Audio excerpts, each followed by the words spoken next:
அப்புறம் நீங்க ஒரு 60க்கு அப்புறம் பாத்தீங்கன்னா நீங்க சேர்த்து வச்சிருக்கிற எந்த ஒரு விஷயமும் உங்களுக்கு பயன்படாது. அது எல்லாமே அடுத்தவங்களுக்கு தான் கேரி ஆயிப்போம். அது நம்ம பிள்ளைங்களா இருந்தாலும் கூட சரி. அப்ப பிள்ளைங்க எல்லாம் சொல்லுவாங்க, இப்ப நீங்க உங்களை நீங்க என்ஜாய் பண்ணிக்கங்க, உங்களை நீங்க என்து பண்ணிக்கங்க. நம்ம என்ன செய்ய முடியும்? அந்த காலத்துல இருந்து நம்ம அப்படியே வளர்ந்துட்டோம் இல்லையா? இப்ப இனிமேல் வந்து நம்மளுக்கு புதுசா எப்படி அதை கொண்டுட்டு போறதுன்னு நம்மளுக்கு தெரியாது. அப்ப அட்லீஸ்ட் நம்ம செல்ஃப் க்ரூமிங்காவது பண்ணிக்க முடியும். அது கொஞ்சம் நல்லா இருக்கிற மாதிரி இருக்குல்ல. இன்னைக்கு நான் ஒருத்தர்கிட்ட போய் பேசும்போது அவங்க கிட்ட சொல்லிட்டு இருந்தேன், இப்பதான்ப்பா என் பையனுக்கு கல்யாணம் ஆயிடுது 10 days ஆகுது.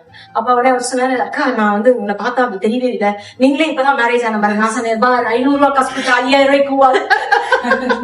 ஆனாலும் அது வந்து மனசு ஒரு சந்தோஷமா இருந்தது. அப்ப அது ஒரு ஹாப்பினஸ் கொடுக்குது. அதனால இது வந்து செலவு கிடையாது, நம்மளுக்கான ஆசை. மத்தபடி நீங்க வந்தது நான் ரொம்ப ஹாப்பியா ஃபீல் பண்றேன். உங்களுக்கு ஹாப்பி இல்லை? ரொம்ப ஹாப்பி.